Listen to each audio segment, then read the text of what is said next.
ये सिर्फ एक सेल्फी नहीं बल्कि एक शख्स की मौत की कहानी है। और वो शख्स कोई आम आदमी नहीं बल्कि एक खूंखार नक्सली था जिसने छत्तीसगढ़ और उड़ीसा के जंगलों में खौफ बना रखा था।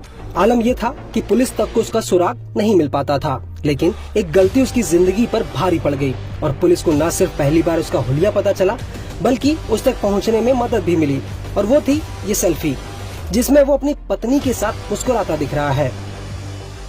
दरअसल चलपति अपने मूवमेंट को लेकर हमेशा सावधान रहता था और दशकों तक सरकार के लिए एक पहेली बना रहा, लेकिन पत्नी के साथ एक सेल्फी उसके लिए मुसीबत बन गई और यही सेल्फी उसकी जिंदगी पर भारी पड़ गई। इसी से पहली बार सरकार को चलपति का हुलिया पता चला। पत्नी के साथ वाली चलपति की सेल्फी जब सुरक्षा बलों के हाथ लगी तो उसके खिलाफ सर्च अभियान में बड़ी मददगार साबित हुई। रिपोर्ट्स की माने तो चलपति के नाम से मशहूर रामचंद्र रेड्डी आंध्र प्रदेश के चित्तूर जिले का रहने वाला था। पुलिस रिकॉर्ड में उसे कई नाम हैं, जिनमें प्रताप रेड्डी, रामचंद्र रेड्डी, अप्पा राव, चलपति, जयराम और रामू शामिल है। पुलिस का कहना है कि चलपति 10वीं तक पढ़ा है। रिपोर्ट से बताया गया कि चलपति मुख्य रूप से छत्तीसगढ़ और उड़ीसा में एक्टिव था। हालांकि इन दोनों जगहों पर अब नक्सली गतिविधियां खत्म हो गई हैं, लेकिन पिछले कुछ सालों से चलपति छत्तीसगढ़ के बस्तर जिले के दरभा में रहने लगा था। उसके घुटनों में समस्या आ गई थी, जिसकी वजह से वो ज्यादा चल फिर नहीं पाता था। उसकी उम्र करीब 60 साल थी।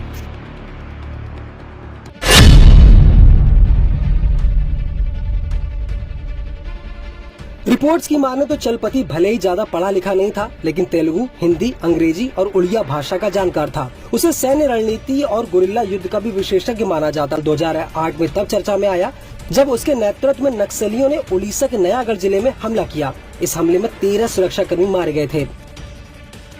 नक्सल विरोधी अभियान में शामिल अधिकारी बताते हैं कि नक्सली नेताराम रामकृष्ण, जो कि मर चुका है, वो इस हमले का मास्टरमाइंड था।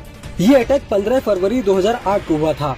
चलपति वह व्यक्ति था जिसने इस पूरी घटना को अंजाम दिया था। चलपति ने यह सुनिश्चित किया था कि नक्सली पुलिस शस्त्रागार को लूटने के बाद नयागढ़ शहर से भाग सके। हालांकि जब PWG समेत कई अंडरग्राउंड कम्युनिस्ट ग्रुप का विलय हुआ और CPI माओवादी का गठन हुआ, उसके बाद चलपति का संगठन में दबदबा और बढ़ गया और वो केंद्रीय कमेटी का सदस्य बन गया।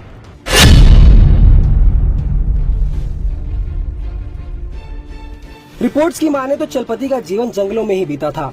इस दौरान वो Andhra Pradesh Orissa border special zonal committee के डिप्टी कमांडर अरुणा उर्फ चैतन्य वेंकट रवि के करीब आ गया और बाद में उसने करुणा से शादी कर ली। दशकों तक चलपति सुरक्षा एजेंसियों के लिए एक रहस्य बना रहा, लेकिन अरुणा के साथ एक सेल्फी उसकी वायरल हुई और सुरक्षा बलों को उसकी पहचान करने में मदद मिल गई।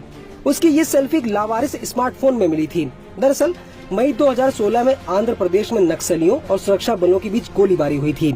नक्सली मौके से भाग गए, लेकिन सुरक्षा बलों ने एक मोबाइल फोन बरामद किया जिसमें सेल्फी मिली।